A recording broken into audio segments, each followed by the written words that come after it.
Hello everyone. तो हम लोग आज जिंक कंटेनिंग एंजाइम पढ़ेंगे। ठीक है, तो पहले ये पढ़ते हैं कि जिंक की प्रॉपर्टीज़ क्या हैं, जिस प्रॉपर्टी के बेसिस पे नेचर ने जिंक को एंजाइम के लिए सेलेक्ट किया हुआ है। राइट, तो पहले जिंक का प्रॉपर्टी पढ़ते हैं, उसके बाद फिर प्रॉपर्टी से हमें ये भी पता चल जाएगा कि जिंक मेनली कौन से मेटेलो एंजाइम के एक्टिव सेंटर में होता है। क्या वो ऐसे मेटेलो एंजाइम के सेंटर में होता है जो रिडॉक्स रिएक्शन को कैटेलाइज करते हैं, या फिर ऐसे सेंटर में होता है जहाँ पर वो बेसिकली जो है वो हाइड्रोलिटिक एंजाइम की तरह काम करता है, या ऐसे एंजाइम जो हाइड्रोलिटिक रिएक्शन को कैटेलाइज करते हैं। ठीक है, तो सिंपल हम लोग पढ़ेंगे zinc containing enzyme.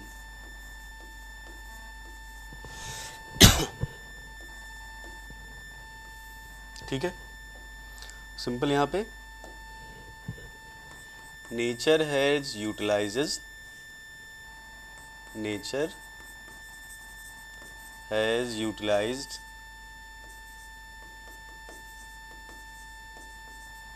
Zn2 in many inactive Zn2 at the active center of many metalloenzyme and most of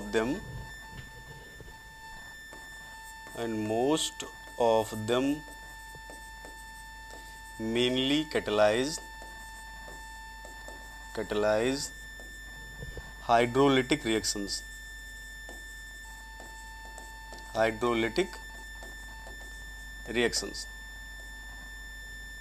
ठीक है, ज़्यादातर उसमें से जो है वो हाइड्रोलिटिक रिएक्शन को कैटेलाइज करते हैं। अब नेचर ने जिंक को सेलेक्ट क्यों किया, तो जिंक की पहले एक्टिविटी हमें जाननी होगी, उसके बाद हम लोग समझेंगे। तो बेसिकली देखो, हम एक एग्जांपल लेके चलते हैं कि मान लेते हैं कि हमारा जिंक जो है ऐसे मेटेलो एंजाइम के एक्टिव सेंटर में है या सेंटर में है, जो कि बेसिकली क्या है, वो लोग क्या करते हैं, वो हाइड्रोलिटिक रिएक्शन को कैटेलाइज करते हैं। तो देखो, हमने भी तक पिछली क्लासेस से पढ़ा है कि नेचर अगर किसी भी मेटल को सेलेक्ट करता है तो उसके पीछे के कई सारे पर्पज होते हैं। एक पर्पज हमने पढ़ा था कि वो क्या है, नेचुरल एबंडेंस उसकी है। तो हमेशा ध्यान रखो, जिंक भी नेचर में बहुत ज़्यादा, जिंक भी नेचर में अवेलेबल है, कंसिडरेबल अमाउंट में अवेलेबल है। तो एक तो रीज़न ये हो गया। राइट, तो पहला रीज़न क्या है, यहाँ लिख सकते हैं हम लोग एक ऐसे, यहाँ फॉलोइंग प्रॉपर्टीज़ या following characteristics of Zn2 are responsible for its selection in metalloenzymes।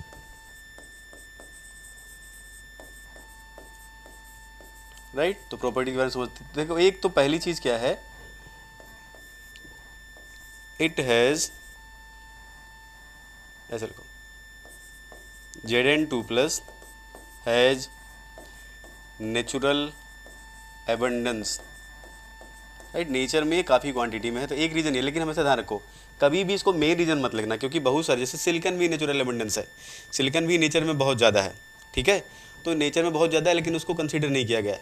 लेकिन कई सारे ऐसे लोग हैं जिनको नेचुरल एबंडेंस की वजह से लिया गया। लेकिन ध्यान रखो, मेन रीज़न कभी मत लिखना, लेकिन सारे रीज़न में से एक रीज़न है।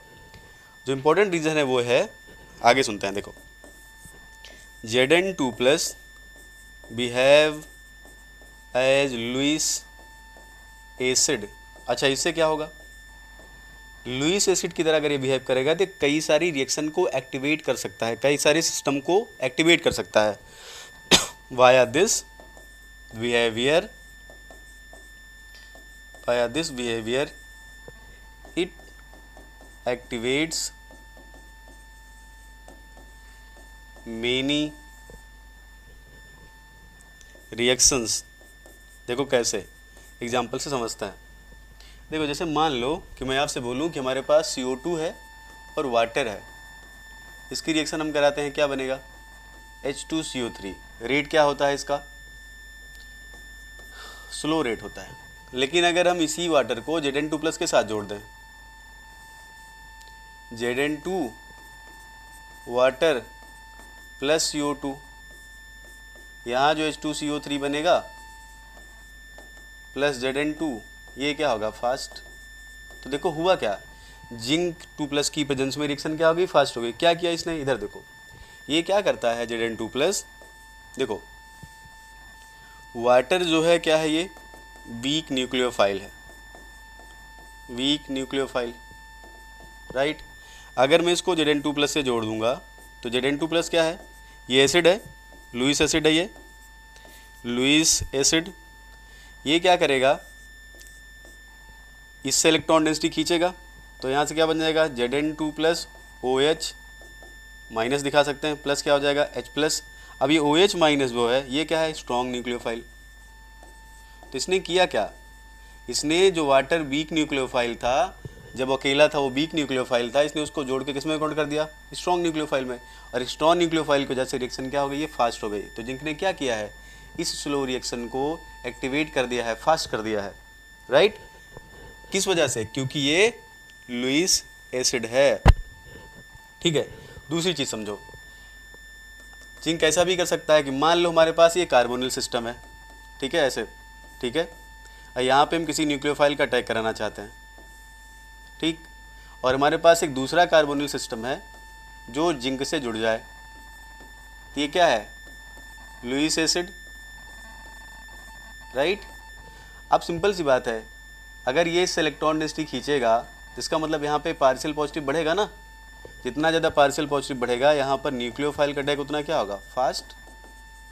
यहाँ क्या होगा, स्लो अटैक। इसका मतलब यहाँ रेट क्या हो जाएगी, rate of reaction high, rate of reaction more, और जब जिंक नहीं लगा होगा इससे तो रेट ऑफ रिएक्शन क्या हो जाएगी, स्लो। तो इसका मतलब जिंक जो है क्या कर रहा है, इस सेंटर को एक्टिवेट कर रहा है, इस OH को एक्टिवेट कर रहा है, किस प्रॉपर्टी की वजह से, अपनी लुईस एसिडिक बिहेवियर की वजह से, राइट। और देखो ये बिहेवियर आपको कहाँ देखने को मिलता है, पहला वाला, ये वाली प्रॉपर्टी आपको देखने को मिलेगी किसमें, कार्बोनिक एनहाइड्रेज में, राइट। वहाँ पर इस तरह से जिंक काम करता है या रिएक्शन को एक्टिवेट करता है। और जो दूसरी वाली प्रॉपर्टी है, ये वाली आपको कहाँ देखने को मिलेगी, अभी हम लोग आगे पढ़ेंगे, कार्बोक्सी पेप्टिडेज में, राइट।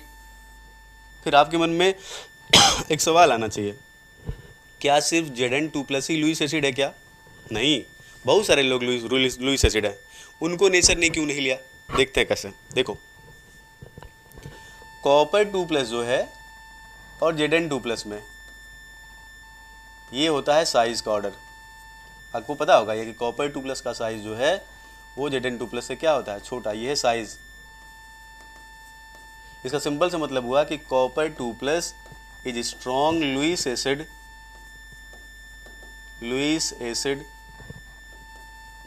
देन Zn2+, ठीक है। अगर ऐसा है तो why copper 2+ is not selected at the active site of hydrolytic enzyme,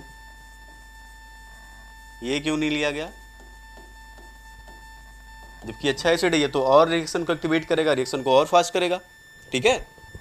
क्यों नहीं लिया जाता, क्योंकि कॉपर 2+ जो है ये रिडॉक्स एक्टिव है, राइट। ये कॉपर +1 में जा सकता है इसमें, तो ये क्या क्रिएट कर सकता है, साइड रिएक्शंस क्रिएट कर सकता है, side reactions can be created. इसका मतलब अगर ऐसा हुआ तो इसका मतलब जो एंजाइम है उसकी इफिशियंसी क्या होगी, कम, कुछ और बन सकता है, hence less efficient for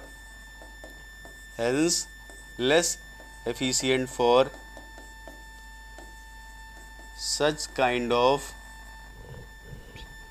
reaction.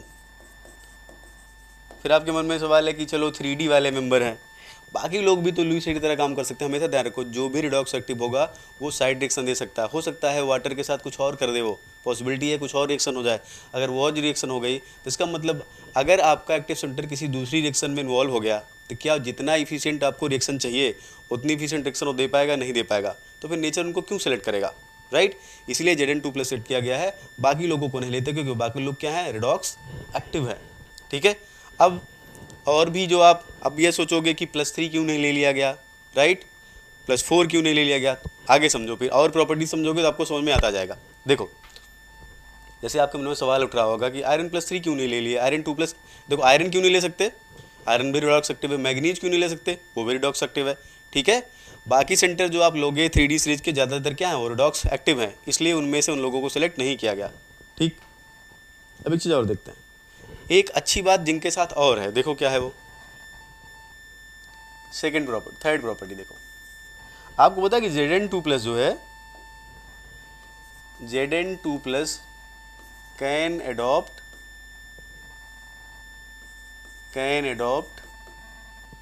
Geometry having coordination number 4, 5, 6 easily. Why, क्यों ऐसा है? बिकॉज, देखो ध्यान सुनो, बिकॉज Zn2+ क्या है, D10 है। CFSC क्या है फिर D10 के लिए? 0। अब बताओ जिसकी CFSC 0 है उसको चाहे तुम टेट्राहेड्रल करो, उसको चाहे तुम ऑक्टाहेड्रल करो, क्या वो किसी पर्टिकुलर ज्योमेट्री के लिए स्पेसिफिक बिहेवियर शो करेगा? नहीं। इसका मतलब है कि अगर उसको 4 कोऑर्डिनेशन नंबर से 5 कोऑर्डिनेशन नंबर में जाना हो या 5 से 4 कोऑर्डिनेशन में जाना हो तो इतना कुछ टाइम नहीं लगने वाला।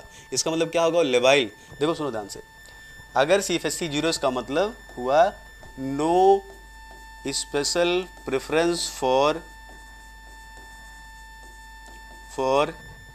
Any particular geometry. अब इसका फ़ायदा कि देखो क्या है, एनी पर्टिकुलर ज्योमेट्री, इसका मतलब, इसका फ़ायदा क्या है? इसका फ़ायदा ये है कि ये किसी दूसरी ज्योमेट्री में ईजिली कन्वर्ट हो सकता है। मतलब अगर इसको कोऑर्डिनेशन नंबर 4 से 5 करना है ना, तो ना तो इसके लिए कोई स्पेसिफिक प्रेफरेंस है, ना तो इसके लिए कोई है, तो यहाँ से यहाँ जाने में इसको टाइम नहीं लगेगा। अगर टाइम नहीं लगेगा तो अगर जल्दी से ज्योमेट्री को अडॉप्ट कर लेगा तो इसका मतलब मैकेनिज्म में अगर ऐसे कोई स्टेप आती है जहाँ इसको कोऑर्डिनेशन नंबर को बदलना हो तो आपको क्या लगता है इसको समय लगेगा क्या? नहीं, जल्दी से अडॉप्ट कर लेगा। जितना जल्दी अडॉप्ट कर लेगा, जितना ईजिली अडॉप्ट कर लेगा, रेट ऑफ रिएक्शन उतनी क्या होगी, फास्टर। और यही तो चाहिए हमें एंजाइम ऐसा चाहिए जो रेट ऑफ रिएक्शन को बढ़ा दे।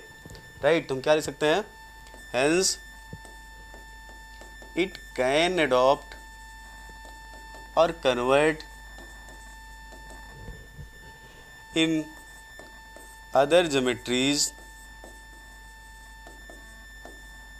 Very easily. राइट, और एक चीज जानते हो, thus it is kinetically highly लेवाइल। राइट, काइनेटिकली लेवाइल बोल सकते हो। ठीक, काइनेटिकली लेवाइल, इसका सिंपल सा मतलब है कि जोड़ना हुआ तो भी जोड़। राइट, देखो किसी ज्योमेट्री में इजीली जा सकता है, इसका मतलब किसी लिगेंड को जोड़ सकता है, जोड़ भी सकता है और निकाल भी सकता है, इसका मतलब क्या है, ये लेवाइल है। राइट, लेवाइल होगा क्योंकि CFSC क्या है, इसकी 0 है। अब खुद से सोचो, हमें ऐसे सेंटर तो चाहिए जो कोऑर्डिनेशन नंबर 4 भी को भी अडॉप्ट कर ले, 5 को भी अडॉप्ट कर ले, 6 को अडॉप्ट कर ले, 6 से 5 में चलाए, 5 से 4 में चलाए, 4 से 6 में चला जाए। कोई प्रेफरेंस नहीं है, क्यों नहीं है, क्योंकि D10 है। इसका मतलब जल्दी से एक स्टेट से एक कोऑर्डिनेशन नंबर से दूसरे में जा सकता है। मतलब ये हुआ कि अगर किसी को जोड़ना है तो जल्दी से जोड़ लेगा, किसी को छोड़ना है तो जल्दी से छोड़ देगा। जितना जल्दी ये करेगा रेट ऑफ रिएक्शन उतनी क्या होगी, फास्टर। तो ये इसका एक स्पेसिफिक बिहेवियर है। राइट, क्यों है, क्योंकि ये क्या है, D10 है। चलो ये 2 प्रॉपर्टी हो गई, 3 प्रॉपर्टी हो गई। चौथी देखते हैं। चौथी जो मोस्ट इंपॉर्टेंट प्रॉपर्टी इसकी है, बेसिकली खासकर उस जगह पे जहाँ पर ये हाइड्रोलिटिक रिएक्शन को कैटलाइज करता है। फिर से सुनो, फोर्थ इसकी जो मोस्ट इंपॉर्टेंट प्रॉपर्टी है, स्पेशली वहाँ पर जहाँ पर Zn2+ हाइड्रोलिटिक रिएक्शन को कैटलाइज करता है, उसके लिए कि Zn2+ क्या होता है, Zn2+ is redox inactive. Right, ठीक है, hence side reactions are inhibited. तो ये inhibited. Right, hence more efficiency.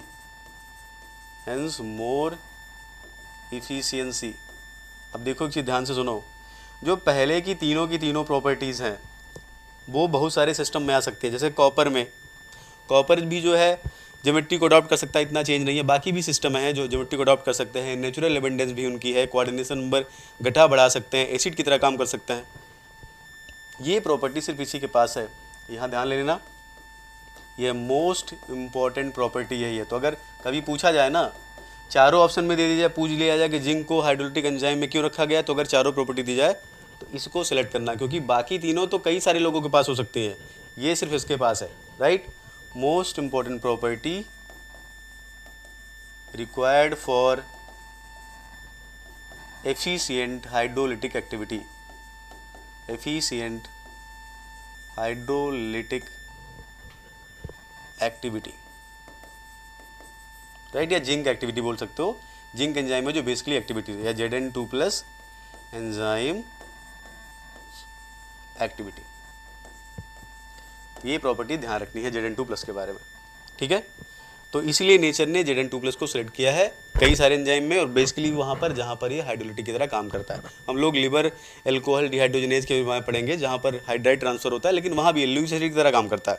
तो ध्यान से सुनो, ये लुईस एसिड की तरह काम करता है, कोऑर्डिनेशन नंबर को जल्दी से घटा बढ़ा सकता है बिना किसी प्रेफरेंस के। इसका मतलब है काइनेटिकली लेवाइल है, राइट, किसी स्पेशल ज्योमेट्री के लिए प्रेफरेंस तो है नहीं, CFC 0 है तो लेवाइल है। ये जल्दी से जोड़ सकता है, जल्दी से निकाल सकता है, जितना जल्दी एक्सचेंज होगा रेट उतना फास्ट होगा, यही एंजाइम हमको चाहिए। और सबसे बड़ी बात है कि अगर कहीं रिएक्शन में ये लुईस एसिड की तरह काम करे तो अच्छी बात यह है कि और कोई साइड रिएक्शन रेडॉक्स रिएक्शन को इनिशिएट नहीं करेगा, बिकॉज इसके पास सिर्फ एक ही ऑक्सीडेशन स्टेट है जो स्टेबल, कौन सी है, Zn2+, राइट। फिजियोलॉजिकल कंडीशन में Zn3+ स्टेबल नहीं होते, Zn3+ तो बहुत रेयर है, राइट। तो बेसिकली क्या है वो, यही वाले, इसीलिए नेचर ने Zn2+ को सिलेक्ट किया है, ठीक। अब हम लोग को बेसिकली 3 एंजाइम पढ़ने हैं जिंक कंटेनिंग एंजाइम में। हमें पढ़ना है जिंक कंटेनिंग एंजाइम में, जिंक कंटेनिंग एंजाइम में मेनली हमें क्या क्या पढ़ना है, हमें पढ़ना है कार्बोनिक एनहाइड्रेज, कार्बोनिक एनहाइड्रेज। दूसरा हमें पढ़ना है कार्बोक्सी पेप्टिडेज, कार्बोक्सी पेप्टिडेज ए बोलते हैं। और हमें तीसरा पढ़ना है लिवर एल्कोहल डिहाइड्रोजिनेज, राइट। अब देखो इसमें सिंपल क्या है, ये एक तरह से रिडॉक्स प्रोसेस है, ध्यान सुनो, ये एक तरह से क्या है, रिडॉक्स प्रोसेस है, ये रिडॉक्स प्रोसेस है। लेकिन ध्यान रखो Zn2+ है ना, तो मन में ये नहीं आना चाहिए, याद रखो Zn2+ यहाँ पर अपनी ऑक्सीडेशन स्टेट नहीं बदलता, राइट। तो Zn2+ बदल कैसे सकता है, तो यहाँ पर Zn2+ क्या करता है, सिर्फ हम आपको आगे समझाएंगे। Zn2+ क्या करता है, सिर्फ ये भले रिडॉक्स प्रोसेस है लेकिन Zn2+ रिडॉक्स एक्टिव की तरह, मतलब नहीं Zn2+ से Zn में चला गया या Zn+1 ऐसा कुछ नहीं होता। ये सिंपल क्या करता है, लुईस एसिड की तरह काम करता है। यहाँ पे यहाँ भी वही काम करता है, तीनों में क्या है बेसिकली लुईस एसिड की तरह काम करके हाइड्राइड के ट्रांसफर को सपोर्ट करता है। यहाँ पर किसको फेवर करता है, हाइड्राइड ट्रांसफर को। और यहाँ पर ये लुईस एसिड की तरह काम करके न्यूक्लियोफाइल कुछ जगह पे एक्टिवेट करता है, जैसे हमने तभी एग्जांपल पीछे देखा था कि एक में क्या करता है, OH2 को बेटर न्यूक्लियोफाइल बना देता है, एक में क्या करता है ये कि कार्बोनिल से जुड़ के उसके बाद उसको वहाँ से निकाल देता है, मतलब वहाँ पे न्यूक्लियोफाइल के अटैक को फेवर कर देता है। तो एक एक करके लोग पढ़ते हैं। सबसे पहले हम लोग शुरू करते हैं कार्बोनिक एनहाइड्रेज के बारे में, ठीक है। कार्बोनिक एनहाइड्रेज, कार्बोनिक एनहाइड्रेज, ठीक। अब देखो कार्बोनिक एनहाइड्रेज क्या है, फंक्शन क्या है इसका, इस एंजाइम का फंक्शन क्या है, inter conversion of CO2 and H2CO3, मतलब ये CO2 को H2CO3 में कन्वर्ट करता है और H2CO3 को CO2 में कन्वर्ट करता है बाय रिएक्शन विद वाटर, ठीक है। एक्टिव साइट पे क्या होता है, एक्टिव साइट पे क्या प्रेजेंट है, Zn2+, ठीक। एक्टिव साइट पे क्या प्रेजेंट है, Zn2+। ज्योमेट्री क्या है जिनके अराउंड, अभी देख लेते हैं। Geometry around Zn2+,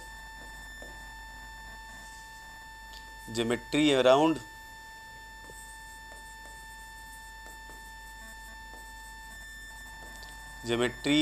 Zn2+। देखो चीज़ यहाँ ध्यान से देखते हैं, ये हमारे पास ये Zn2+ है, ठीक है। यहाँ पर क्या लगा है, N histidine, right, imidazole part है, ठीक है। मैं पूरा बना देता हूँ जिससे आपको थोड़ा एक चीज़ मुझे और समझानी इसमें, तो आपको क्लियरिटी रहेगी, ठीक है। देखो यहाँ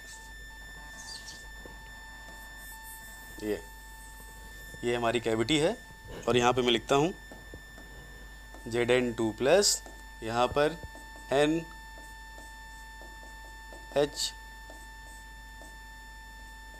ये है हमारा हिस्टिडीन एक इमिडाजोल का पार्ट, ये इमिडाजोल यूनिट है। यहाँ पर ऐसे NH,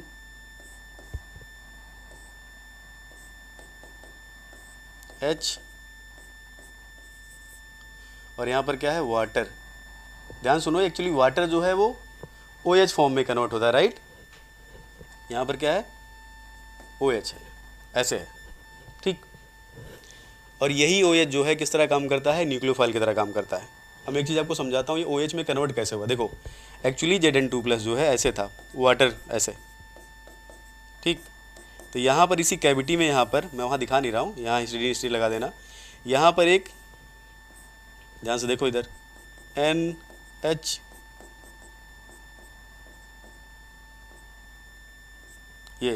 तो ये क्या करता है, इसके साथ हाइड्रोजन बॉन्डिंग करता है। दूसरे कलर से मैं दिखा रहा हूँ, देखो। तो ये हाइड्रोजन बॉन्डिंग करता है ऐसे, तो यहाँ से क्या होता है, निकल जाता है, ठीक है। तो फाइनली किस में कन्वर्ट रहता है, OH के फॉर्म में, ठीक है। अब देख लो यहाँ पे ध्यान से एक चीज़, ध्यान समझने की कोशिश करो, खुद से सोचो कि 3 लिगेंड तो सेम है, एक लिगेंड क्या है डिफरेंट, तो परफेक्ट ज्योमेट्री तो होगी नहीं। क्या होगी ज्योमेट्री अराउंड Zn2 प्लस, ध्यान रखना, डिस्टॉर्टेड टेट्राहेड्रल, राइट। 3 हमारे पास इमिडाजोल है और हमारे पास एक क्या है, OH ग्रुप जुड़ा हुआ है। ये एक्टिव साइट है कार्बोनिक एनहाइड्रेज की, एक्टिव सेंटर है, काम इसका ये है, ज्योमेट्री ये है। और ये कैसे होता है, यहाँ पे वाटर है लेकिन वो OH में कन्वर्ट हो जाता है। कैसे, यहाँ पे जो हिस्टिडीन बगल में इसका, इस पूरी कैविटी में हिस्टिडीन होती है, हाइड्रोजन बॉन्डिंग के थ्रू क्या करती है, इसको अब्स्ट्रैक्ट कर लेती है, ठीक है। तो देखो सिर्फ इसी का रोल नहीं है कि हाइड्रोजन बॉन्डिंग का ही रोल है, राइट, इसका भी रोल है, इसका ही रोल नहीं है सिर्फ, ये जो लगे ना N, इनका भी रोल। देखो अभी कंपेयर करके मैं आपको दिखाता हूँ, ध्यान से देखते हैं। देखो तो पहला सवाल तो देखो, सबसे पहला सवाल ये कि नेचर को कार्बोनिक एनहाइड्रेज की ज़रूरत क्या है, राइट। देखो हमें पता है कि टिश्यू में क्या होता है, CO2 जनरेट होती है। कैसे जनरेट होती है, by oxidation of food, right. C6H12O6 plus 6O2, right, 6CO2 plus 6H2O plus यहाँ एनर्जी। अब इस CO2 को बाहर निकालना है, तो CO2 जो होता है वो वाटर से रिएक्शन करता है, राइट। किस में कन्वर्ट होता है, H2CO3। ये रिएक्शन क्या है, बहुत स्लो, इतनी स्लो है कि CO2 बाहर निकल ही नहीं पाएगी। तो इसका मतलब ये हुआ कि बॉडी के अंदर pH बढ़ता जाएगा, CO2 की कंसंट्रेशन बढ़ जाएगी। pH बढ़ने का मतलब सिंपल सी बात है, पर्टिकुलर pH पे ही सेल फंक्शन करती है। उसके बियॉन्ड pH चला गया, मतलब उससे कम हो गया या उससे ज़्यादा हो गया, तो बॉडी फंक्शन करना या सेल की बहुत सारी एक्टिविटीज़ हैम्पर्ड हो जाएंगी। तो CO2 को जल्दी से निकालना है, ये प्रोसेस क्या होती है, बहुत स्लो। तो अगर मान क्योंकि वाटर क्या है, वीक न्यूक्लियोफाइल है, तो स्लो रिएक्शन करेगा ये। अब अगर मान लो मैं CO2 की रिएक्शन OH माइनस से करा दूं, तो ये रेट तो फास्ट होगी, रिएक्शन तो फास्ट होगी, HCO3 माइनस बनेगा, ये फास्ट होता है, नियर अबाउट K होता है 10⁴ मोल इनवर्स, ये इनवर्स सेकंड। क्यों ऐसा मैं कह रहा हूँ, क्योंकि ये जो है सेकंड ऑर्डर रिएक्शन है। लेकिन आपको पता है OH माइनस आपको तब मिलेगा जब बॉडी में pH क्या हो, ग्रेटर देन 9। अब इतना pH बॉडी के अंदर कहाँ है कि 9 से ज़्यादा pH हो। OH माइनस की इफेक्टिव कंसंट्रेशन तभी होगी जब pH 9 से ज़्यादा होगा, राइट। इसकी इफेक्टिव कंसंट्रेशन तभी होगी, इफेक्टिव कंसंट्रेशन आपको तभी मिलेगी जब बॉडी में जहाँ पे रिएक्शन हुआ pH 9 से ज़्यादा हो। बॉडी के pH का रेंज ही कितना, 4 से 9 है, 9 से ज़्यादा होगा तो OH माइनस मिलेगा। इसका मतलब ये जो है ये फिजियोलॉजिकल कंडीशन में आपको मिलेगा ही नहीं, फिजियोलॉजिकली नॉट पॉसिबल। तो ये तो कर नहीं सकते हम। OH हमारे पास, OH माइनस हमारे पास है नहीं जिससे हम जल्दी निकाल सकें, वाटर रिएक्शन कर नहीं रहा है। इसका मतलब हमें किसी न किसी और चीज़ की ज़रूरत है। तो किसकी ज़रूरत हमें पड़ी, कार्बोनिक एनहाइड्रेज की। अगर यही OH माइनस हमारे पास होता तो शायद हमें कार्बोनिक एनहाइड्रेज की ज़रूरत नहीं होती, ठीक है। शायद, मैं ऐसा नहीं कर रहा हूँ कि नहीं होती, शायद नहीं होती। तो देखो नेचर ने क्या डेवलप किया फिर, कार्बोनिक एनहाइड्रेज। क्या करता है देखो कार्बोनिक एनहाइड्रेज, ध्यान से देखो इधर, Zn2 प्लस। अब देखो तभी मैंने बताया था Zn2 प्लस के साथ जो OH है ये यहाँ से इसको निकाल देगा, किस में कन्वर्ट करता है, Zn2OH plus H plus.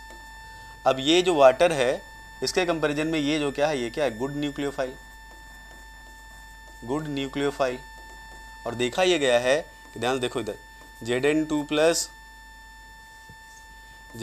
Plus water और यहाँ N3 मतलब तीनों के तीनों हिस्टिडीन प्लस, या OH लिख देता हूँ simple, Zn2 plus OH N3, इसकी रिएक्शन जब CO2 से कराई गई, राइट, ये कार्बोनिक एनाइड्रेज है, तो यहाँ पर Zn2 प्लस N3 हमारे पास बचा, प्लस यहाँ बना SCO3 माइनस। इस रिएक्शन में जो रेट आई वो लगभग आई 10⁸ सेकेंड इनवर्स। कितनी फास्ट है देख रहे हो, ये OH माइनस वाले से भी ज़्यादा फास्ट है।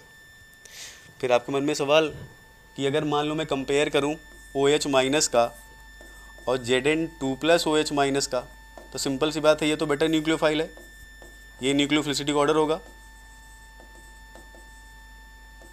फिर रिएक्शन फास्ट कैसे हो गई? फास्ट इसलिए हो गई क्योंकि जिंक जो है ना, जब CO2 को लाता है अपनी कैविटी के अंदर, तो वो CO2 को क्या करता है, डिफरेंट काइंड, ध्यान सुनो मेरी बात, अगर अभी नॉर्मल आप रिएक्शन कराते हो तो नॉर्मल रिएक्शन में जनरली क्या होता है, न्यूक्लियोफाइल अच्छा है, लेकिन रेट पता है स्लो क्यों होती है? उसका रीज़न ये है कि ऐसा ज़रूरी नहीं है कि जितने OH माइनस है वो सारे के सारे इफेक्टिवली कार्बन डाइऑक्साइड से रिएक्शन नहीं करें। क्यों रिएक्शन नहीं करेंगे? क्योंकि मीडियम इतना है, वो कहीं कोई इधर भाग सकता है, कोई इधर अलग तरह के मूवमेंट करके इधर जा सकता है, इधर जा सकता है, इधर जा सकता है, तो ज़रूरी नहीं है हर बार इंटरेक्शन ही हो जाए, तो आपको इसलिए इफेक्टिव रेट ज़्यादा नहीं दिखाई देती। यहाँ पे ऐसा नहीं है, यहाँ पे क्या है, इधर सुनो ध्यान से, देखो इधर, जब CO2 यहाँ इंटर करता है ना, तो CO2 पोलर है, तो यहाँ जो ढेर सारे इधर किनारे किनारे इसके लगे होते हैं ना, ये अमीनो एसिड्स, ये डिफरेंट काइंड ऑफ सिस्टम, ये उसको स्ट्रांगली क्या करते हैं, इंटरेक्ट करते हैं, तो उसको कैविटी में लाने में मदद करते हैं। तो मतलब ये हुआ कि जो इफिशियंसी है रिएक्शन की वो क्या होती है, ज़्यादा होती है। इसलिए जितना CO2 आता है ना, ये लोग सबको कन्वर्ट कर देते हैं। टर्नओवर जो है लगभग 10⁶ टाइम है, इतना इफिशियंट रिएक्शन है ये। क्यों है? क्योंकि जब कैविटी में आता है ना, तो कैविटी में जब यहाँ आएगा तो उसको ऐसा नहीं कि आके भाग जाएगा, वो थोड़ा बहुत क्या करेंगे, जो बाकी के ग्रुप है ना उसको अपनी तरफ इंटरेक्ट करेंगे तो जल्दी से क्या कर लेगा, रिएक्शन कर लेगा, राइट। और दूसरा एक चीज़ और है, जब इससे जुड़ता है ना तो Zn2 प्लस उसको खुद भी अपने साथ जोड़ता है। तो मतलब ये है कि जब तक CO2 HCO3 में कन्वर्ट नहीं हो जाता, जब तक CO2 HCO3 माइनस में कन्वर्ट नहीं हो जाता, वो निकल नहीं पाता है। मतलब सिंपल कि CO2 अगर OH माइनस से रिएक्शन किया तो मोस्ट ऑफ द केसेस या जनरली ये होता है कि वो तभी तक बाहर निकलेगा जब वो क्या हो जाएगा, SCO3 माइनस में कन्वर्ट हो जाएगा, राइट। तो ये जो इसका कैविटी है वो भी उस रिएक्शन को एफिशिएंट बनाने में हेल्प करता है, जबकि नॉर्मल केसेस में ऐसा नहीं है। OH माइनस यहाँ है, CO2 यहाँ है, रिएक्शन कर भी सकता है, नहीं भी कर सकता है, यहाँ नहीं है। यहाँ जो आया उसको ये लोग इंटरेक्ट करा के ही छोड़ेंगे, इसलिए इतनी ज़्यादा एफिशिएंट है, ठीक है। आगे चलते हैं, इसीलिए एंजाइम की रिएक्शन ज़्यादा एफिशिएंट होती है, ठीक। फिर भी ये ज़्यादा क्यों है? क्योंकि ये कैविटी में अपने क्या करता है, ट्रैप करता है। तो ध्यान रखना, रेट क्यों ज़्यादा है, रेट इसलिए ज़्यादा है क्योंकि पूरा का पूरा सिस्टम जो है, जो कैविटी उसके अंदर है वो उसको हेल्प करती है, Zn2 प्लस उसको कैप्चर करने में हेल्प करता है, तो इफिशियंसी क्या हो जाती है, बढ़ जाती है। आगे चलते हैं, अब एक चीज़ समझने की कोशिश करो। देखो Zn2 प्लस और वाटर ऐसे करते हैं ZnH2O6 2 प्लस और ZnN3OH2O 2 प्लस। आपको पता है कि यहाँ भी क्या होगा, ZnH2O5OH प्लस प्लस यहाँ H प्लस, यहाँ ZnOH ये 2 प्लस करते हैं हम लोग, इधर N3 प्लस H प्लस। आपको देखने से क्या लगता है कि कौन वाला ज़्यादा एसिडिक होगा? वहाँ सारे के सारे ऑक्सीजन है, या ऑक्सीजन के साथ क्या है, नाइट्रोजन लगा। नाइट्रोजन किसका, ये हिस्टिडीन है, ठीक है। तीनों नाइट्रोजन किसके हैं, N3 का, मतलब ऐसे कर देते हैं इसको N3, ठीक है। ध्यान से देखो, इस वाले का pK अगर आप निकालो और इस वाले का pK, मान लो ये pK1 है, ये pK2 है, तो देखा ये जाता है जो pK1 है वो ज़्यादा है pK2 से। इसका मतलब समझ रहे हो, यहाँ जो वाटर है ये क्या है, मोर एसिडिक है। जहाँ pK कम होता है उसकी एसिडिटी ज़्यादा होती है। यहाँ जो है ये क्या है, लेस एसिडिक है। मतलब ये हुआ कि जो कार्बोनिक एनहाइड्रेज से जुड़ा हुआ वाटर है उसकी एसिडिटी ज़्यादा है, ठीक है। मतलब यहाँ पर ये लोग एसिडिटी को बढ़ाने का काम कर रहे हैं। कि सिंपल सी बात है, यहाँ वाटर है, बाकी तो वाटर ही है ना। यहाँ पर इसका मतलब ये लोग जो है क्या कर रहे हैं, एसिडिटी को बढ़ा रहे हैं। देखो एसिडिटी को अगर नहीं बढ़ाएंगे तो सिंपल सी बात सुनो, नहीं बढ़ाएंगे तो क्या इसकी कंसंट्रेशन ज़्यादा होगी? नहीं ज़्यादा होगी तो फिर रिएक्शन कैसे एफिशिएंट देगा भाई? कंसंट्रेशन तो ज़्यादा होनी चाहिए ना, क्योंकि एक्टिव तो यही है, एक्टिव न्यूक्लियोफाइल तो यही है ना, तो इसकी कंसंट्रेशन तो ज़्यादा होनी चाहिए। तो हमेशा ध्यान रखो, जो Zn2+, ध्यान सुनो, एक्वस मीडियम में जो Zn2+ होता है उसमें जो सराउंडिंग वाटर होता है उसकी एसिडिटी कम होती है। मतलब जिंक एक्वस मीडियम में Zn2+ लेस एसिडिटी शो करता है एज कम्पेयर टू जब Zn2+ कहाँ होता है, कार्बोनिक एनहाइड्रेज में, राइट। और वो ज़रूरी भी है। क्यों ज़रूरी है? ज़रूरी इसलिए है कि अगर मान लो, ध्यान सुनो मेरी बात, जैसे मान लो कि अगर वाटर जो है नॉर्मल कंडीशन में जो है एक्टिव नहीं था, सिर्फ Zn2+ प्लेस कर देते तो क्या हो जाता, कुछ ना कुछ तो न्यूक्लियोफिलिटी बढ़ी जाती, तो वो रिएक्शन कर लेता, राइट। लेकिन वो उतना एफिशिएंट OH- जनरेट नहीं कर पाता, ये इतना OH- से नहीं दे पाता जितना OH- ये देगा। क्यों देगा? क्योंकि ये ज़्यादा एसिडिक है कंपेरिजन टू इसके। देखो मैं क्या समझाने की कोशिश कर रहा हूँ। देखो हम जानते हैं कि हम OH- नहीं क्रिएट कर सकते क्योंकि pH > 9 चाहिए। हमें क्या क्रिएट करना है? OH, जैसे ये कार्बोनिक एनहाइड्रेज क्रिएट करता है, ठीक। तो वो OH तो हम Zn2+ को एक्वस मीडियम में लेके भी क्रिएट कर सकते थे, है ना। जैसे यहाँ पे हमने क्या लिया, एंजाइम लिया है, बिल्कुल क्रिएट कर सकते थे। लेकिन ध्यान रखो कि यहाँ जो इसकी कंसंट्रेशन होती है ना, क्या होती है, वेरी लेस। यहाँ कंसंट्रेशन क्या है, मोर, क्योंकि यहाँ जो ये ग्रुप लगे हैं ना, इसके साथ N3 या जो ये इमिडाजोल सिस्टम है, ये जिंक की एसिडिटी को बहुत ज़्यादा बढ़ा देता है। तो जितना एसिडिक यहाँ पे है उतना एसिडिक यहाँ पे है, और आपको पता है जितना ज़्यादा एसिडिक होगा रिएक्शन उतनी ज़्यादा इधर जाएगी। जितनी ज़्यादा इधर जाएगी आपको एक्टिव न्यूक्लियोफाइल की उतनी क्या मिलेगी, हाई कंसंट्रेशन। समझ रहे हो? और दूसरा, एफिशिएंसी क्यों ज़्यादा है? क्योंकि कैविटी के अंदर जो आएगा और बिना रिएक्शन किए बाहर नहीं जाएगा, क्योंकि ये लोग एक बार जोड़ लेंगे तो पूरा कंप्लीट करके ही छोड़ेंगे उसको, क्योंकि मेटल से भी कोऑर्डिनेट। अभी रिएक्शन मैकेनिज्म में आप देखोगे, वो स्टेप जब आएगी तो मैं आपको समझाऊंगा कि देखो एफिशिएंसी क्यों बढ़ रही है। वहाँ पे आपको दिखाऊंगा, देखो इस पैटर्न की वजह से भी एफिशिएंसी बढ़ती है, ठीक है। समझ में आ गया? अब देखो सवाल ये है कि ये लोग क्या करते हैं, ये ज़्यादा एसिडिक क्यों है, जबकि यहाँ पे तो क्या लगा है, Zn2+ के साथ क्या लगा है, ऑक्सीजन। इसमें Zn2+ के साथ क्या लगा है, नाइट्रोजन।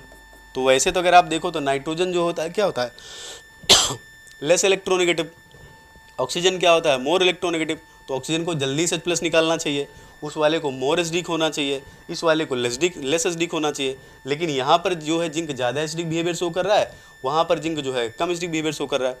तो एक चीज़ क्लियर कर लो, एक्वस मीडियम में Zn2+ की एसिडिटी कम होती है कंपैरिजन टू उस Zn2+ के, जब Zn2+ कहाँ होता है, कार्बोनिक एनहाइड्रेज की कैविटी में।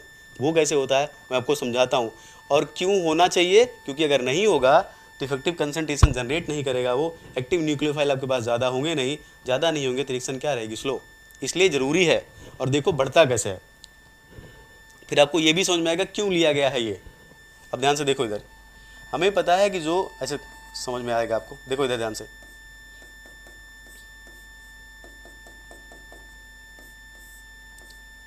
आपको पता है ये कॉन्जुगेटेड सिस्टम है, राइट। इसके पास क्या होगा, कॉन्जुगेटेड सिस्टम में इसके पास पाई एंटी बॉन्डिंग होगी ना, मतलब ये क्या है, कॉन्जुगेटेड सिस्टम है ना, तो पाई एंटी बॉन्डिंग होगी इसके पास। तो Zn2+ क्या करेगा, इस लिगैंड के पास जो पाई एंटी बॉन्डिंग ऑर्बिटल है, ऐसे दिखा सकते हैं हम लोग, पाई एंटी बॉन्डिंग ऑर्बिटल ऐसे दिखा सकते हैं, इसकी डी ऑर्बिटल के इलेक्ट्रॉन क्या होंगे, वो इसमें डीलोकेलाइज, किसमें, पाई स्टार में।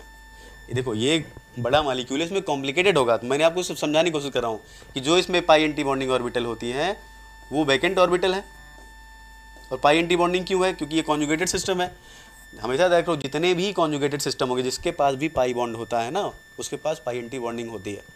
और जितना ज़्यादा कॉन्जुगेशन होगा पाई एंटी बॉन्डिंग की एनर्जी उतनी कम होगी, एनर्जी जितनी कम होगी मेटल के इलेक्ट्रॉन का उतना इफेक्टिव डीलोकलाइजेशन होगा। तो ये कॉन्जुगेटेड सिस्टम है, राइट।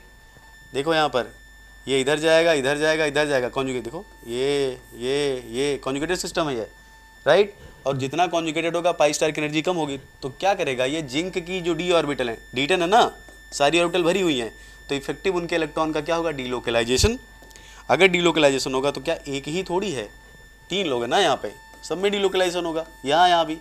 अगर डीलोकलाइजेशन होगा तो यहाँ पर मेटल के पास लेस इलेक्ट्रॉन डेंसिटी होगी, लेस इलेक्ट्रॉन डेंसिटी, और इलेक्ट्रॉन डेंसिटी अगर कम होगी, आपको पता है जिसके पास इलेक्ट्रॉन डेंसिटी कम होती क्या करता है वो, उसके साथ जो लोग लगे हैं ना उनसे इलेक्ट्रॉन खींचता है।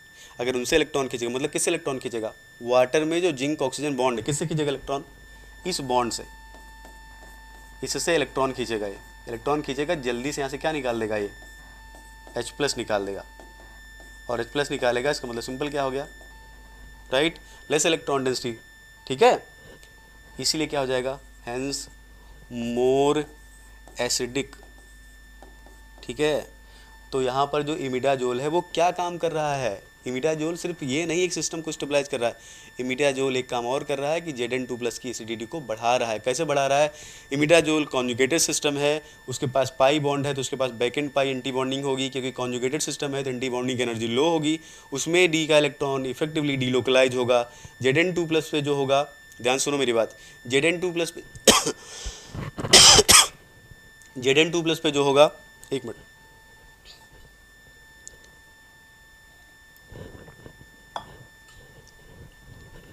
Zn2+ पे इलेक्ट्रॉन डेंसिटी कम हो जाएगी तो इसका मतलब सिंपल है, SD करेक्टर बढ़ जाएगा, इसलिए जल्दी से क्या करेगा वो H+ यहाँ से रिलीज कर देगा और more concentration of Zn2+ with effective nucleophile generate करेगा, जो कि हाई रेट ऑफ रिएक्शन के लिए जरूरी है। क्लियर। अब हम चलते हैं आगे। तो हमें रोल भी समझ में आ गया कि हिस्टिडीन का क्या रोल है। अभी एक रोल और हिस्टिडीन का, वो भी हम देखेंगे, ठीक है। अब देखते हैं हम लोग मैकेनिज्म या कैटालिटिक साइकिल जिसको हम बोल सकते हैं, catalytic cycle for catalytic cycle for carbonic anhydrase. देखते हैं, देखो Zn2+ है, OH से ही रिएक्शन करवाता है, ठीक है, OH, यहाँ पर N, N और N, ठीक, CO2 यहाँ पे आया, ये क्या है, इलेक्ट्रोफाइल, ये क्या है, न्यूक्लियोफाइल, ठीक है। अब ये इस पे अटैक करेगा, ये इधर जाएगा तो क्या बनेगा, इधर Zn2+, Zn2+, यहाँ O, यहाँ H, O, O, ये माइनस, माइनस कहाँ से है, इसका OH माइनस हमने दिखाया नहीं, ठीक है, क्योंकि माइनस है इस पे, ठीक है। अब फिर से फर्दर क्या होगा, ये इधर की तरफ रिएक्शन करता है, ये बॉन्ड ब्रेक हो जाएगा तो क्या बनेगा, यहाँ पर देखो ध्यान से, ZnOOC माइनस OH, राइट, यहाँ 2+ N, N, N, यहाँ भी लगा देते हैं ऐसे, N हो गया, N हो गया, N हो गया। ये चीज़ ध्यान से देखो जरा, जब ये OH माइनस इससे रिएक्शन किया तो Zn2+ क्या होता है, देखो जनरली क्या होता है नॉर्मल रिएक्शंस में, नॉर्मल रिएक्शंस में ये होता है कि Zn2+ जो है, ध्यान से देखो, OH माइनस इससे जुड़ेगा, राइट, इससे, तो हो सकता है ये पर्टिकुलर सिस्टम जो है इफेक्टिव इंटरेक्शन ना हो जाए तो फिर से क्या हो जाए, पलट जाए, चेंज हो जाए। लेकिन यहाँ पर क्या है, ये इसके पास क्या है, एक Zn2+, ध्यान सुनो मेरी बात, इसके पास एक यहाँ पर इलेक्ट्रोफिलिक सेंटर दिख रहा है, राइट, देखो फायदा क्या है, इससे यहाँ कन्वर्जन क्यों फेवरेबल होगा, क्योंकि यहाँ पर इलेक्ट्रोफिलिक सेंटर दिख रहा है, इसलिए ये जो नेगेटिव आयन है ये रिवर्स, ये क्या करेगा, ये नेगेटिव आयन यहाँ जल्दी से क्या हो जाएगा, जुड़ जाएगा। मतलब ये है कि जो CO2 जुड़ेगा ना, उसकी ज़्यादातर प्रोबेबिलिटी होगी कि वो कहीं हटे ना, दोबारा क्या हो जाए, ऐड हो जाए उससे। जब ऐड हो जाएगा यहाँ पे फिर से क्या बन गया, ये बन गया। अब उसके बाद यहाँ पर हम लोग क्या ऐड कर रहे हैं, H2O, तो क्या निकलेगा सिंपल यहाँ पर H2CO3, और हमारा क्या बन जाएगा, ये प्रोडक्ट बन गया, ऐसा लिख सकते हैं।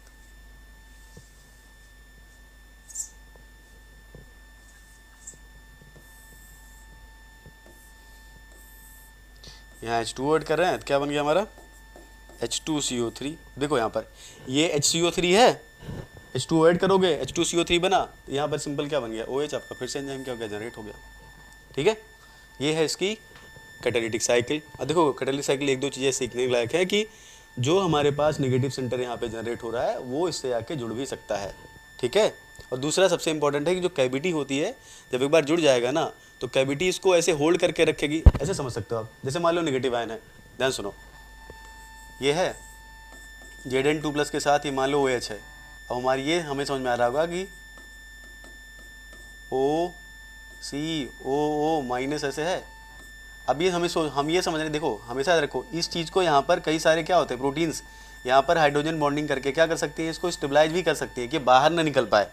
बाहर नहीं निकल पाए मतलब ये तभी बाहर निकलेगा जब ये H2CO3 में कन्वर्ट हो जाएगा या HCO3- में कन्वर्ट हो जाएगा, तभी बाहर निकलेगा। इसीलिए एफिशिएंसी इतनी ज़्यादा है, राइट। तो ये है इसकी कैटालिटिक साइकिल। अब एक चीज़ ध्यान से देखते हैं, देखो अगर आपसे पूछे कोई कि Zn2+ जो होता है वो जनरली क्या होता है, बॉर्डर लाइन एसिड, हार्ड नहीं है, बॉर्डर लाइन है। लेकिन जब Zn2+ कार्बोनिक एनहाइड्रेज में होता है, कार्बोनिक एनहाइड्रेज में होता है तो ये बिहेव करता है सॉफ्टर बेस की तरह, सॉरी सॉफ्ट एसिड की तरह। क्यों? पहली चीज तो ये बात सही है कि नहीं, पहले इसको सीखते हैं, ठीक है। देखो ध्यान सुनो, इधर समझने की कोशिश करो। अगर आपको थोड़ा बहुत भी HSAB कॉन्सेप्ट पता होगा, hard soft acid base concept पता होगा, तो आपको पता है, इधर देखो एक प्रोसेस होती है सिम्बायोसिस। सिम्बायोसिस कॉन्सेप्ट क्या है कि अगर किसी भी सेंटर के अराउंड आप सॉफ्ट लिगेंड लगाते हो तो सॉफ्ट नेचर का जो सेंटर है वो सॉफ्ट की तरह बिहेव करना शुरू करेगा, राइट। अगर किसी सेंटर के अराउंड आप हार्ड लिगेंड लगाते हो तो उसके में हार्ड बिहेवियर कैरेक्टर आ जाएगा, ये हार्ड की तरह बिहेव करना शुरू करेगा। जरा ध्यान से देखो Zn2+ में कौन लोग हैं कार्बोनिक एनहाइड्रेज में, ये हिस्टिडीन एक बनाना पड़ेगा नहीं तो आपको समझ में नहीं आएगा। ये डिलोकलाइज सिस्टम है, ये पाई इलेक्ट्रॉन क्लाउड। कैसा है इनके पास electron cloud? Polarised electron cloud है, पोलराइज्ड इलेक्ट्रॉन क्लाउड है। जिसके पास पोलराइज्ड इलेक्ट्रॉन क्लाउड होता है, बेसिक सा कॉन्सेप्ट है, जिसका इलेक्ट्रॉन क्लाउड पोलराइज वो सॉफ्ट, जिसका पोलराइज नहीं क्या हो जाएगा, हार्ड। इसका मतलब ये लोग कैसा बिहेवियर शुरू कर रहे हैं, सॉफ्ट बिहेवियर। कैसा बिहेवियर शुरू कर रहे हैं, सॉफ्ट बिहेवियर, राइट। सेम इसी तरह से बाकी हिस्टिडीन भी है, वो भी क्या करेगा, तो ये लोग क्या करेंगे, क्योंकि ये भी सॉफ्ट सेंटर, ये भी सॉफ्ट की तरह बिहेव करेगा, ये भी सॉफ्ट नेचर का है, ये भी सॉफ्ट है, क्योंकि इलेक्ट्रॉन क्लाउड पोलराइज है तो इसका मतलब सॉफ्टर कैरेक्टर है, तो इसके अंदर भी क्या आ जाएगा, सॉफ्टर कैरेक्टर। इसी को क्या बोलते हैं हम लोग, सिम्बायोसिस, राइट। तो जो ध्यान रखो, जो नॉर्मल Zn2+ होता है वो बॉर्डर लाइन एसिड है, लेकिन जो यहाँ पर Zn2+ कार्बोनिक एनहाइड्रेज में है क्या है, वो सॉफ्ट एसिड है। इसीलिए देखो इसीलिए क्या होता है, इसीलिए Zn2+ में जो OH लगा हुआ है इसको आप रिप्लेस कर सकते हो किससे, SH- से। ध्यान सुनो, इसको किससे रिप्लेस कर सकते हो आप, SH- से। क्या है ये, सॉफ्ट न्यूक्लियोफाइल, राइट। तो क्या हो जाएगा ये Zn2+ SH+ OH-। ये रिएक्शन ये बताता है कि आपका जो Zn2+ सेंटर है वो कैसा है, सॉफ्ट। यहाँ क्या है, ये सॉफ्ट है, ये क्या है, हार्ड है। ये यहाँ पर क्या है, सॉफ्ट हो गया, ये भी क्या है आपका, सॉफ्ट हो गया। तो ये ज़्यादा फेवरेबल है, ये कम फेवरेबल है, राइट, ठीक है ना। इसका मतलब जो Zn2+ है कार्बोनिक एनहाइड्रेज में कैसा सेंटर है, सॉफ्ट सेंटर है। इसीलिए आप OH- को रिप्लेस कर सकते हो किसी सॉफ्टर न्यूक्लियोफाइल से, ठीक। इसका मतलब सिंपल क्या है, इसका मतलब ये है कि अगर मान लो आप SH- हो हमारे पास, SH- अगर हम ऐड कर दें तो OH- तो निकल जाएगा यहाँ से। OH- अगर निकल जाएगा तो आपको क्या लगता है ये सिस्टम CO2 से रिएक्शन करके क्या H2CO3 बनाएगा? नहीं। अगर नहीं बनाएगा इसका मतलब जो एंजाइम है उसकी एक्टिविटी को क्या कर दिया हमने, एक्टिविटी इज हैम्पर्ड, राइट। या सिंपल क्या हो गया, inhibition of activity of enzyme, inhibition of activity of enzyme. क्योंकि देखो ध्यान से कितनी इंपॉर्टेंट चीज़ है, ये सॉफ्ट है, ये क्या है, स्टेबल, ये रिएक्शन वक्शन नहीं करने जाने वाला, ठीक है। ये हार्ड सॉफ्ट है, इसलिए क्या है, ये मोर रिएक्टिव, ये रिएक्शन करेगा लेकिन ये रिएक्शन करना बंद कर देगा। इसीलिए क्या होता है कि अगर आप सॉफ्टर न्यूक्लियोफाइल ऐड कर दो या बॉडी के अंदर सॉफ्टर न्यूक्लियोफाइल की कंसंट्रेशन बढ़ जाए तो कार्बोनिक एनहाइड्रेज की एक्टिविटी हैम्पर हो सकती है, उसकी एक्टिविटी ब्लॉक हो सकती है। ठीक है, और यहीं से एक कंक्लूजन हम लोग और निकालते हैं। अभी इसके बारे में थोड़ा और बताऊंगा मैं आपको इनहिबिशन ऑफ एंजाइम के बारे में। देखो एक चीज़ समझो कि Zn2+ जब फ्री स्टेट में होता है तो कैसा है, ये है बॉर्डर लाइन, और बॉर्डर लाइन में मेनली क्या बिहेवियर है इसका, हार्ड वाला कैरेक्टर, मेनली क्या है, हार्ड। Zn2+ कार्बोनिक एनहाइड्रेज में कुछ रटना नहीं है, ठीक है, सब कॉन्सेप्चुअल है। ये कार्बोनिक एनहाइड्रेज में क्या है, ये सॉफ्ट कैरेक्टर। तो अगर हमारे पास 4 न्यूक्लियोफाइल है, F- है, Cl- है, Br- है और I- है, तो इनकी रिएक्टिविटी का ऑर्डर क्या होगा, रिएक्टिविटी ऑर्डर। तो देखो जो Zn2+ फ्री वाला है वो तो हार्ड कैरेक्टर शो कर रहा है, तो इसके लिए क्या होगा, जो Zn2+ फ्री है, Zn2+ फ्री, इसके लिए क्या होगा, F-, सबसे ज़्यादा एक्टिविटी कौन शो करेगा, F-, Cl-, Br-, I-, ये करेगा। ठीक है, लेकिन अगर यही Zn2+ कार्बोनिक एनहाइड्रेज वाला हुआ, कार्बोनिक एनहाइड्रेज वाला हुआ, थोड़ा और मैं, Zn2+ अगर यही कार्बोनिक एनहाइड्रेज वाला हुआ तो फिर क्या करेगा, इसकी रिएक्टिविटी का ऑर्डर इसके लिए क्या हो जाएगा, I-, Br-, Cl-, F-, इसकी एक्टिविटी ज़्यादा होगी। क्योंकि क्या है, ये सॉफ्ट है, ये हार्ड है, समझ में आया। इसलिए अगर आपको बोल दिया जाए कि 4 न्यूक्लियोफाइल आपके पास है तो बताइए फ्री Zn2+ के लिए क्या ऑर्डर होगा और कार्बोनिक एनहाइड्रेज में प्रेजेंट Zn2+ के लिए क्या ऑर्डर होगा। तो ध्यान रखो, जो फ्री है उसमें फ्लोराइड, क्लोराइड, ब्रोमाइड, आयोडाइड, जो Zn2+ कार्बोनिक एनहाइड्रेज में है उसमें I-, Br-, Cl-, F-, क्यों ऐसा है मैंने आपको पीछे समझाया। एक कॉन्सेप्ट सिम्बायोसिस होता है। या दूसरा ऐसे भी सोच सकते हो कि Zn2+ का इलेक्ट्रॉन डीलोकलाइज है, जिसका इलेक्ट्रॉन डीलोकलाइज है इसका मतलब उसका इलेक्ट्रॉन पोलराइज है, जिसका इलेक्ट्रॉन पोलराइजेबल है इसका मतलब सॉफ्ट है वो, ये भी बोल सकते हो आप। चाहो आप दोनों कॉन्सेप्ट से समझ सकते हो। ठीक, अब देखो एक चीज़ तो हमको यहाँ से क्लियर हो गई कि अगर हम कोई भी सॉफ्टवेयर न्यूक्लियोफाइल लाते हैं तो हम कार्बोनिक एनहाइड्रेज की एक्टिविटी को बंद कर सकते हैं। तो इसका मतलब ये है कि कार्बोनिक एनहाइड्रेज की एक्टिविटी को ब्लॉक किया जा सकता है बाय इंक्रीजिंग कंसंट्रेशन या by placing anions which have softer character. ठीक है, तो पढ़ लेते हैं उसके बारे में कि कैसे इनहिबिट होती है एक्टिविटी, कैसे रोक सकते हैं हम लोग। Inhibition of activity of carbonic anhydrase. ठीक है, ठीक, चलो देखते हैं। देखो anions like SH-, I-, right, even N3-, CNO-, ठीक है, या फिर सल्फोनामाइड,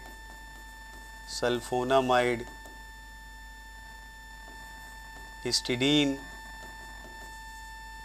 ETC, ये लोग जो हैं ETC कैन ब्लॉक या कैन इनहिबिट एंजाइमेटिक एक्टिविटी,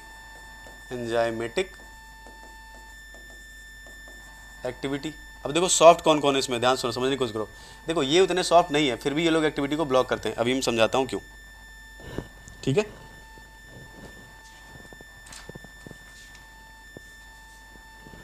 यहाँ पे और जोड़ लेते हैं, Cn- भी कर लेते हैं। ठीक है, Cn-, तो देखो जैसे HS- है, राइट, या सल्फोनामाइड हो गया, सल्फोनामाइड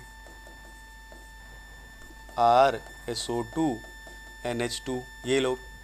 अब आपको पता, देखो इसके पास सॉफ्ट सेंटर या I- ले सकता है, ये सॉफ्ट सेंटर है, ये सॉफ्ट सेंटर ये भी है।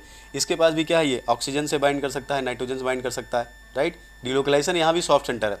ठीक है, अरे देखो कैसे सॉफ्ट हुआ, इधर समझो।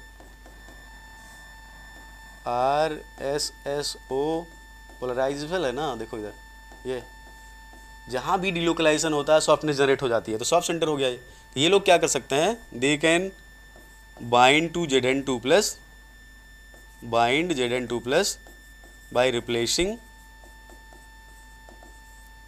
OH minus, hence blocking the activity of enzyme. तो सॉफ्ट वालों के लिए तो कोई दिक्कत नहीं, वो लोग कर देंगे। लेकिन अगर आप बात करो, जैसे यहाँ पर नाइट्रोजन है, यहाँ पर नाइट्रोजन पे मान लो NCO माइनस सबसे कॉमन होता है, राइट। ये लोग जो है, ये लोग कैसे, क्योंकि ये उतने सॉफ्टवेयर करेक्टर के नहीं है, राइट। देखो ये बड़ा साइज है, ये बड़ा साइज है, यहाँ पर इसके पास ऑक्सीजन लगा हुआ है, ये भी कर सकता है। ये लोग जो है, ये आयंस, ये कैसे ब्लॉक कर सकता है। एक्चुअली क्या होता है ना, देखो ये लोग कैसे ब्लॉक करते हैं,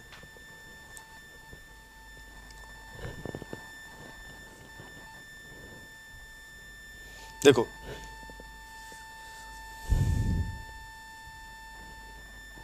एक यहाँ पे और लिख लेते हैं हम लोग, NO3 माइनस, ठीक है। अब देखो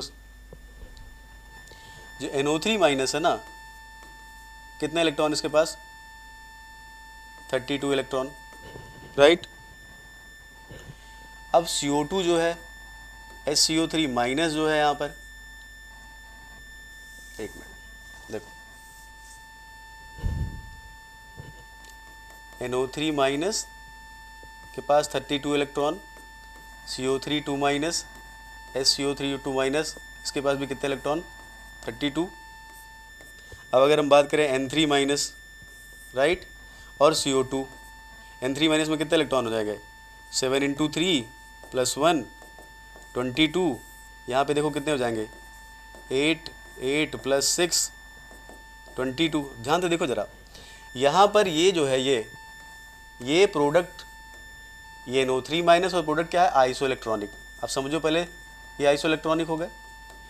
N3 माइनस जो रिएक्टेंट है CO2, उसके क्या है, आइसो इलेक्ट्रॉनिक। अब एक चीज़ तो आप समझो, देखो इधर जो प्रोडक्ट है या जो रिएक्टेंट है, अगर आइसो इलेक्ट्रॉनिक है तो सिंपल सी बात है, कैविटी में ऐसा कुछ ज़रूर होगा जिनकी एफिनिटी इनके लिए होगी। इसके लिए छोड़ो, NO2 माइनस छोड़ दो, N3 माइनस छोड़ दो, मान लो इसके लिए कुछ नहीं, ठीक है।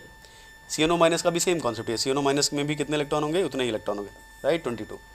ठीक, अब ध्यान से देखो इधर, ये जो यहाँ पर ये हमारा प्रोडक्ट, इसको प्रोडक्ट बोल सकते हो या CO3 माइनस बोल सकते हो, क्योंकि अगर इससे एक प्रोटॉन निकाल दोगे तो बन जाएगा। तो ये जो हमारा NO3 माइनस है, ये प्रोडक्ट के क्या है, आइसो इलेक्ट्रॉनिक। बाकी ये जो एनायंस है, ये क्या है, रिएक्टेंट के आइसो इलेक्ट्रॉनिक। अब जो कैविटी होती है ना, उसके अंदर एफिनिटी होती है कि वो रिएक्टेंट को पहचाने। देखो एंजाइमेटिक रिएक्शन इतनी फास्ट इसीलिए होती है, या ऐसे बोल सकते हैं उनका टर्नओवर नंबर इतना ज़्यादा क्यों होता है, क्योंकि कैविटी के अंदर कुछ ना कुछ ऐसे अरेंजमेंट्स होते हैं जो इनकमिंग जो रिएक्टेंट है उसको आइडेंटिफाई करें। तो जैसे CO2 को आइडेंटिफाई करते हैं, वैसे वो लोग क्या करते हैं, इनको भी आइडेंटिफाई करते हैं कि उतनी ही इलेक्ट्रॉन स्पीसीज ये भी है। तो क्या करते हैं, ये लोग डायरेक्टली नहीं जुड़ सकते Zn2+ से, क्योंकि Zn2+ जो है वो ज़्यादा सॉफ्ट है, उतने सॉफ्ट नहीं है। तो यहाँ क्या है, कई सारे ऐसे सिस्टम होते हैं जिनके साथ क्या कर सकते हैं ये लोग, इलेक्ट्रोस्टैटिक इंटरेक्शन। जैसे यहाँ पर हम बोल सकते हैं कि कई सारे अमीनो एसिड्स होंगे जिनके साथ ये लोग हाइड्रोजन बॉन्डिंग कर सकते हैं, या फिर CNO माइनस से काम कर सकता है, वो कर सकता है, राइट। अगर ये लोग ये काम, या फिर हम सिंपल बोल सकते हैं जो हमारे पास NO3 माइनस है, वो ऐसे बॉन्ड बना सकता है। अगर वो बॉन्ड बना देगा तो इसका मतलब क्या कर देगा, इस Zn2+ से तो नहीं जुड़ रहा है ये, लेकिन क्या कर रहा है, ये ऐसे करके इस तरह अरेंजमेंट कर देता है कि यहाँ पर अब CO2 पहुँच नहीं पाएगा, राइट। क्या कर दिया इसने, हिंड्रेंस क्रिएट कर दिया, हिंड्रेंस क्रिएट कर दिया, इसीलिए CO2 यहाँ पे पहुँच नहीं पाएगा, इसलिए क्या हो जाएगा, इनएक्टिव हो जाएगा एंजाइम। तो ध्यान से रखो, ये Zn2+ से जुड़ता नहीं है, लेकिन फिर भी एंजाइम की एक्टिविटी को ख़त्म कर दे रहा है, ठीक है। ये क्या करता है, एंजाइम की एक्टिविटी को ख़त्म कर दे रहा है। ध्यान सुनो, क्यों ऐसा है, उसका रीज़न सिर्फ है आइसो इलेक्ट्रॉनिक। तो जैसे वो रिएक्टेंट को पहचानता होगा कि भाई कोई ना कोई तो प्रोसेस होगी ना आइडेंटिफाई करने की, तभी तो टर्नओवर नंबर इतना ज़्यादा है। तो वैसे ही ये सोचता होगा कि ये रिएक्टेंट ये भी है, राइट। जब वो आता होगा तो वो क्या करता होगा, क्योंकि ये चार्ज स्पीसीज है, वो न्यूट्रल स्पीसीज है, तो उतना स्ट्रॉन्ग देखो ये है न्यूट्रल, तो ये उतना स्ट्रॉन्ग इंटरेक्शन नहीं करता होगा। ये लोग है चार्ज स्पीसीज, ये लोग क्या करते होंगे, जो बाहर की साइड में अमीनो एसिड रेजिड्यू हैं उनके साथ स्ट्रॉन्ग बाइंडिंग कर लेते होंगे।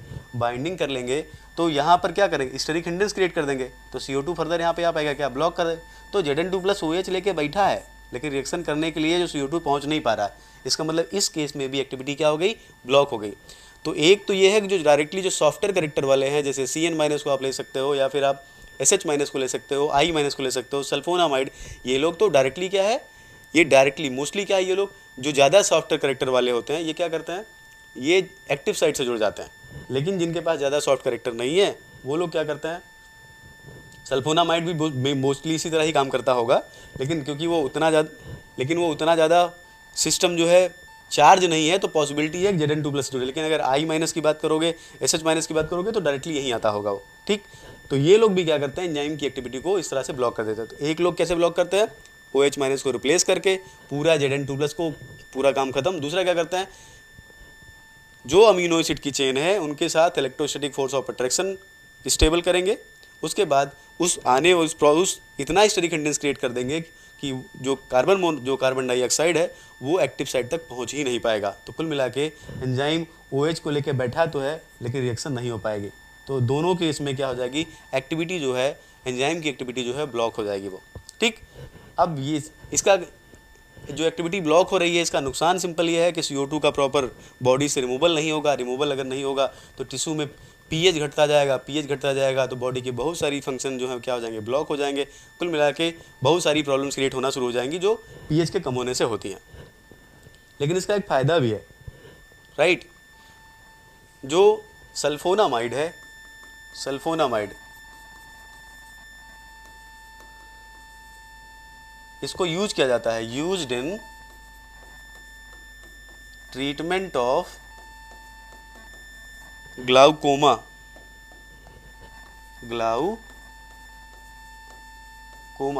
अच्छा, ग्लाउकोमा में होता क्या है, एक्चुअली ग्लाउकोमा में क्या होता है ना, जो आइज़ होती हैं, ये आई डिजीज़ है, राइट।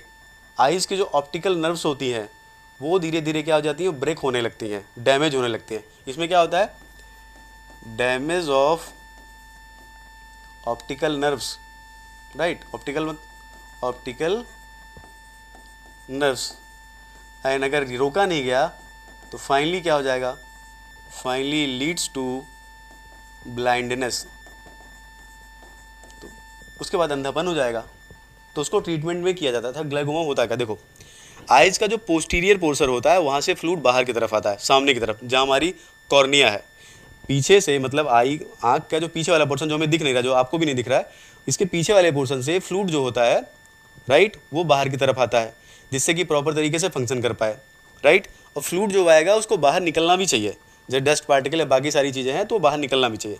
होता है कभी कभी क्या कि कुछ प्रॉब्लम की वजह से जो ट्यूब होती है, जिस ट्यूब की वजह से वाटर बाहर, जो फ्लूइड होता है बाहर निकलता है, पीछे से आएगा, उसके बाद जब तक रहेगा उसको क्लियर करेगा चीज़ें, बाकी सारी चीज़ों को क्या ये बोल सकते हो कि इफिशिएंटली मूव कराने में हेल्प करता है, वो बाहर धीरे धीरे निकलता रहता है।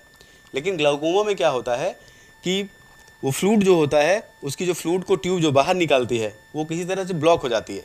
ब्लॉक होने से क्या होता है, फ्लूइड की कंसंट्रेशन, पीछे से फ्लूइड आगे आ रहा है तो, लेकिन आगे वाला पोर्शन है वहाँ से फ्लूइड बाहर नहीं निकल रहा है। अगर वो फ्लूइड बाहर नहीं, आप तो देखो ना, आँख मीचते वैसे करके आप, तो आता है पानी। तो वो जो है, जब वो क्या होता है, एक ट्यूब होती है, वो ब्लॉक अगर होगी ना तो फ्लूइड बाहर नहीं निकलेगा। फ्लूइड अगर बाहर नहीं निकलेगा तो बाहर वाले सामने वाले पोर्शन में फ्लूइड की कंसंट्रेशन बढ़ती रहेगी। फ्लूइड अगर बढ़ेगा तो आँख का साइज़ तो बड़ा नहीं हो जाएगा कि आँख कितनी बड़ी हो जाए। तो अगर फ्लूइड बढ़ेगा ना, धीरे धीरे प्रेशर बढ़ेगा। प्रेशर अगर बढ़ेगा तो प्रेशर इतना बढ़ेगा कि जो पतली पतली ऑप्टिकल नर्व्स होती है ना, उनको ब्रेक करने लगता है। और आपको पता है उन्हीं की वजह से हमें दिखता है। तो धीरे धीरे अगर ये ट्रीट नहीं किया गया तो फाइनली क्या हो जाएगी, सारी की सारी ऑप्टिकल नर्व डैमेज हो जाएंगी। अगर डैमेज हो जाएंगी, इसका सिंपल से मतलब ये हुआ कि फिर उसके बाद क्या मिलेगा, फाइनली अंधापन। क्या काम करता है सल्फोनामाइड, क्या काम करता है एक्चुअली, क्या करता है ये इनहिबिट द एक्टिविटी ऑफ, देखो ये क्या करेगा, inhibit the activity of carbonic anhydrase, उसकी एक्टिविटी को ब्लॉक कर देता है ये। अच्छा, उससे क्या होगा, उससे ये होगा कि लेस कंसंट्रेशन किसकी जनरेट होगी, less concentration of SiO3-, right, ठीक है। इसकी कंसंट्रेशन क्या हो गई, कम। तो ये ध्यान से सुनो, ये कंसंट्रेशन जब कम हो गई तो इसका मतलब सिंपल है, फ्लूइड जो है ना, फ्लूइड जो है धीरे धीरे क्या होता है, पोस्टीरियर पोर्शन में कम जनरेट होने लगता है। कम अगर जनरेट होने लगेगा तो बाहर की तरफ क्या हो जाएगा, वो कम जाएगा। तो जितना पहले इकट्ठा हुआ है वो तो ठीक है, लेकिन पीछे से अगर कम सप्लाई होगी, अगर पीछे से कम सप्लाई होगी तो प्रेशर ज़्यादा डेवलप नहीं होगा। प्रेशर का ज़्यादा डेवलप नहीं होगा तो सारी की सारी ऑप्टिकल ना डैमेज नहीं होंगी, तो पूरी तरह से ब्लाइंडनेस नहीं आएगी। तो एक्चुअली क्या करता है, सिंपल ये फ्लूइड की कंसंट्रेशन को कम कर देता है। ये क्या होता है, इसी ये भी पार्टिसिपेट करता है। ये अगर रहेगा तो फूड की कंसंट्रेशन, जो फ्लूइड है उसकी कंसंट्रेशन बढ़ेगी, इसके प्रोडक्शन को कम करके जो पीछे वाले पोर्शन है वहाँ फ्लूइड की कंसंट्रेशन को कम कर देगा, तो बाहर की तरफ फ्लूइड जाएगा नहीं, तो जितना कुछ बचा है वो ज़्यादा डैमेज नहीं कर पाएगा, इसलिए ट्रीट किया जा सकता है उसको, ठीक है, समय रहते उसको सही किया जा सकता है। ठीक, अगर ऐसा नहीं हुआ तो फिर इसका मतलब सिंपल है, क्या हो जाएगा, फिर ब्लाइंडनेस क्रिएट हो जाएगी। ठीक है, और एक चीज़ ध्यान सुनो, ये जो SiO3 माइनस है ना, आपको पता है कि एनायन है, इसकी फ्रेंटी किसके लिए होती है, Na प्लस के लिए। अब जब ये नहीं बनेगा तो क्या Na प्लस रहेगा वहाँ, भाई जहाँ एनायन होगा वहीं तो, जहाँ एनायन होगा कैटायन वहीं तो आएगा, तो ये भी नहीं रहता। कुल मिला के क्या है, इसकी कंसंट्रेशन क्या हो जाती है, decrease in concentration of Na plus, और ये डिक्रीज हो गया तो बाहर की तरफ जो फ्लूइड जाता है वो फ्लूइड कम जाएगा। फ्लूइड अगर कम जाएगा तो सिंपल सी बात है, उतना प्रेशर डेवलप नहीं होगा, तो ट्रीटमेंट किया जा सकता है। तो ये फ़ायदा है इसका। अब एक आखिरी बात इसके बारे में हम लोग पढ़ते हैं। देखो, हमने भी पढ़ा कि Zn2+ के अराउंड जो ज्योमेट्री है वो कैसी है, वो ज्योमेट्री है कैसी है, वो डिस्टॉर्टेड। कैसे पता चला ये, देखो क्यों, क्योंकि स्पेक्ट्रोस्कोप से पता नहीं Zn2+ क्या है, D10 ESR इनएक्टिव, ये इससे कोई डेटा नहीं मिलने वाला आपको। DD ट्रांजिशन है नहीं, राइट, DD ट्रांजिशन है नहीं, तो एब्जॉर्प्शन स्पेक्ट्रोस्कोपी की बात होगी क्या, नहीं। नो DD ट्रांजिशन का मतलब एब्जॉर्प्शन स्पेक्ट्रम जैसी बात के बारे में हम लोग बात नहीं कर सकते। तो पता कैसे चला कि Zn2+ के अराउंड जो है वो डिस्टॉर्टेड टेट्राहेड्रल ज्योमेट्री है। तो ध्यान रखो, जब भी कभी किसी भी Zn2+ एंजाइम की एक्टिविटीज़ को चेक करना होता है, मतलब Zn2+ कंटेनिंग एंजाइम के सराउंडिंग के बिहेवियर को चेक करना होता है, राइट, खासकर जहाँ पर हाइड्रोलिटिक एंजाइम की, जहाँ पर मैं हाइड्रोलिटिक एंजाइम की बात कर रहा हूँ वहाँ पर Zn2+ की जगह पे क्या रिप्लेस किया जाता है, इसकी जगह पे क्या ऐड करते हैं हम लोग, CO2+। CO2+ क्या है, ये DD ट्रांजिशन शो करेगा, राइट, ठीक, इसका मतलब एब्जॉर्प्शन स्पेक्ट्रम मिलेगा हमें। अब इतना तो आपको आइडिया होगा ना कि एब्जॉर्प्शन स्पेक्ट्रम से आप डेल्टा वैल्यू से आप इतना तो आइडिया लगा सकते हो ना कि ज्योमेट्री टेट्राहेड्रल है कि ऑक्टाहेड्रल है, राइट। ESR एक्टिव भी होता है, ये ESR एक्टिव होगा तो इसका मतलब आपको ज्योमेट्री के बारे में आइडिया लग सकता है, ज्योमेट्री के बारे में आइडिया लग सकता है, राइट, ज्योमेट्री आप फाइंड आउट कर सकते हो। तो जिंक जगह पे क्या यूज किया जाता है, CO2+, ठीक है। तो CO2+ जान कॉमन, अच्छा एक चीज़ ध्यान से रखो, CO2+ कॉमनली क्यों यूज करते हैं, एक रीज़न इसका ये है कि देखो CO2+ CO3+ में पहली चीज़ तो इजीली कन्वर्ट नहीं होता, ठीक। अच्छा, ये काम तो निकल भी नहीं करेगा, ठीक है, कॉपर नहीं लेना, कॉपर ये सब जल्दी कर लेता है, ठीक है। CO2+ से CO3 में नहीं जाता, मैं आपको पहले ही पढ़ा चुका हूँ, राइट, कि CO3+ से CO2+ में जाने की टेंडेंसी कितनी है, उसके लिए E0 की वैल्यू है 1.82। इसका मतलब समझते हो, CO3+ हाईली अनस्टेबल है, खासकर एक्वस मीडियम में तो बिल्कुल स्टेबल नहीं होगा। तो पहली चीज़ ये है कि ये CO3 में नहीं जाएगा। देखो समझते हैं, पहले ऐसे मैं लिख देता हूँ, हेडिंग लिख देते हैं, ठीक है, जिससे आपको थोड़ा और, replacement of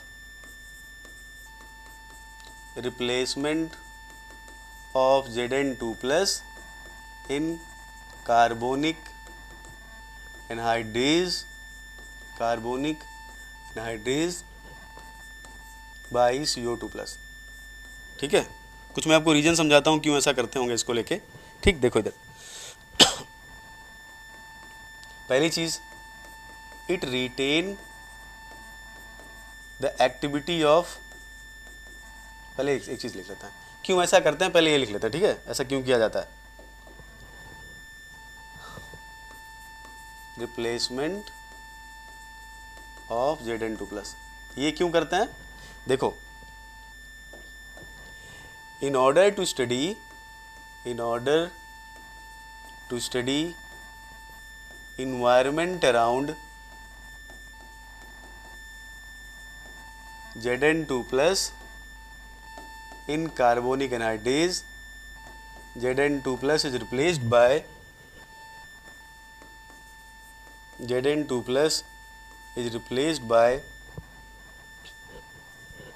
CO2 plus, right?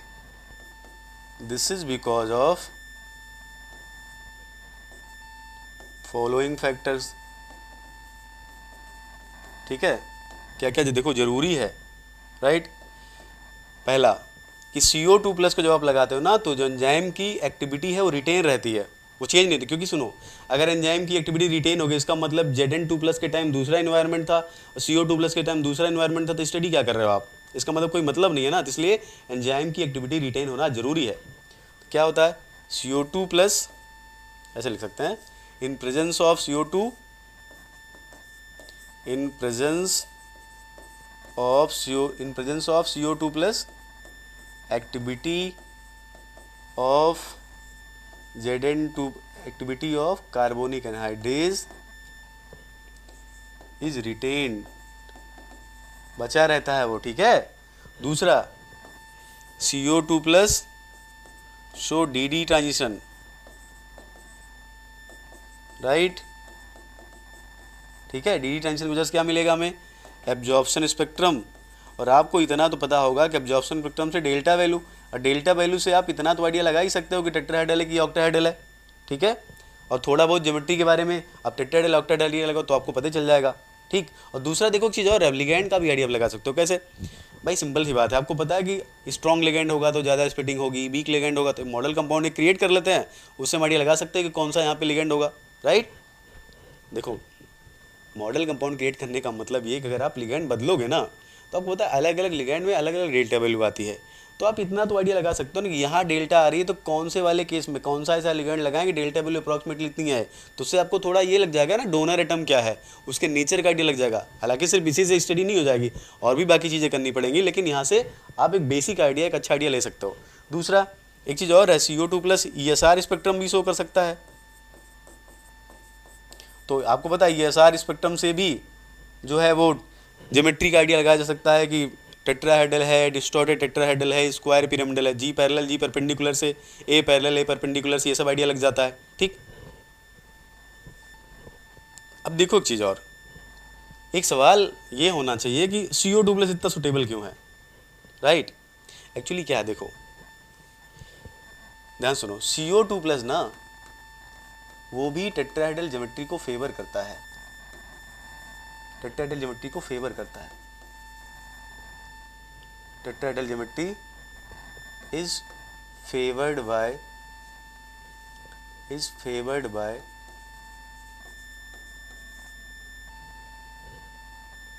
ऐसे लिख सकता है, ऐसा tetrahedral geometry is favoured. CO2 plus क्या करता है, ऐसे लिखते हो, ऐसे लिखते हैं, CO2 plus also favoured tetrahedral geometry, ठीक है। देखो ये जो बिहेवियर है ना, ये DD ट्रांजिशन ये बाकी लोग भी शो कर सकते हैं, ठीक है। ऐसा नहीं सिर्फ इसी के पास बिहेवियर ही है, ये सारे स्पेक्ट्रम भी बाकी लोग शो कर सकते हैं। और पॉसिबिलिटी ये है कि इसकी प्रेजेंस में जो है एक्टिविटी रिटेन रहती है। देखो इंपॉर्टेंट, देखो क्या है, सबसे इंपॉर्टेंट बात ये वाली है, जैसे Zn2 प्लस नॉर्मल कंडीशन में कैसा होता है टेट्राहेड्रल, तो CO2 प्लस भी अगर आप नॉर्मली देखोगे, अगर मान लो CO2 प्लस हमारे पास है और थोड़ा लिगेंड बड़े बड़े हैं, बहुत स्ट्रॉन्ग लिगेंड नहीं है, ठीक है, तो CO2 प्लस भी किसको फेवर करता है, टेट्राहेड्रल ज्योमेट्री को। लेकिन निकिल 2 प्लस इस ज्योमेट्री को फेवर नहीं करता। निकिल 2 प्लस बेसिकली क्या है, उसकी एफिनिटी जो है टेट्राहेड्रल के कंपेरिजन में ऑक्टाहेड्रल के लिए ज़्यादा है, ठीक। और दूसरा एक चीज़ और है कि CO2 प्लस जो है वो CO3 प्लस में ईजिली कन्वर्ट नहीं होता, राइट। क्योंकि देखो जो E0 की वैल्यू है ना, E0 CO3 plus oblique CO2 plus, ये बहुत ज़्यादा है। कितनी है ये, 1.82 वोल्ट। इसका मतलब समझते हो आप, यहाँ से यहाँ जाना क्या है, हाईली फेवरेबल, राइट। तो जो इसका मतलब CO2 प्लस से CO3 प्लस जाना क्या है, इतना फेवरेबल नहीं है, क्योंकि इतनी हाई वैल्यू है रिडक्शन पोटेंशियल की। मतलब +3 से +2 में जाना फेवरेबल, लेकिन +2 से +3 में जाना फेवरेबल नहीं है, तो जल्दी से वो +2 से +3 नहीं जाएगा। टेट्राहेड्रल ज्योमेट्री फेवर कर रहा है। निकिल 2+ के साथ क्या है, निकिल 2+ भी +3 में नहीं जाता, लेकिन निकिल के साथ प्रॉब्लम ये है कि निकिल 2+ जो है वो टेट्राहेड्रल को उतना फेवर नहीं करता जितना किसको फेवर करता है, ऑक्टाहेड्रल को। क्यों? एक चीज़ ध्यान रखना, जो D3 D8 सिस्टम होते हैं, कोऑर्डिनेशन में जाना नहीं चाहता, फेवर्स ऑक्टाहेड्रल ज्योमेट्री, तो ज़्यादातर वो क्या करते हैं, ऑक्टाहेड्रल ज्योमेट्री फेवर करते हैं D3 D8, क्योंकि इनके केस में जो CFSC वैल्यू होती है कितनी होती है, -1.2 डेल्टा। लेकिन CO2+ में ऐसा नहीं है। CO2+ के साथ अगर बहुत अच्छा लिगेंड नहीं लगा, राइट, तो वो क्या करेगा, वो Zn2+ की तरह बिहेवियर शो करेगा। ठीक, कैसे पता हमें, देखो एक दो रीजन और समझ लो आप। CO2+ जो है, देखो कंपेयर कैसे करोगे, कैसे आपको पता है कि CO2+ टेट्राहेड्रल ज्योमेट्री फेवर करता है। मैं यहाँ करने नहीं जा रहा, लेकिन मैं आपको बता दे रहा हूँ कैसे कर सकते हो। एक काम करो आप, CO2+ का ऑक्टाहेड्रल में CFSC निकालो एक्वस मीडियम में, CO2+ का टेट्राहेड्रल में CFSC निकालो, राइट, और दोनों का डिफरेंस निकाल के देख लो। सेम इसी तरह निकिल 2+ के लिए डिफरेंस निकाल के देख लो। जहाँ डिफरेंस ज़्यादा आएगा, सिंपल सी बात है, ऑक्टाहेड्रल की वैल्यू टेट्राहेड्रल से ज़्यादा होगी, तो जहाँ डिफरेंस ज़्यादा आएगा इसका मतलब वहाँ ऑक्टाहेड्रल ज़्यादा फेवर्ड है।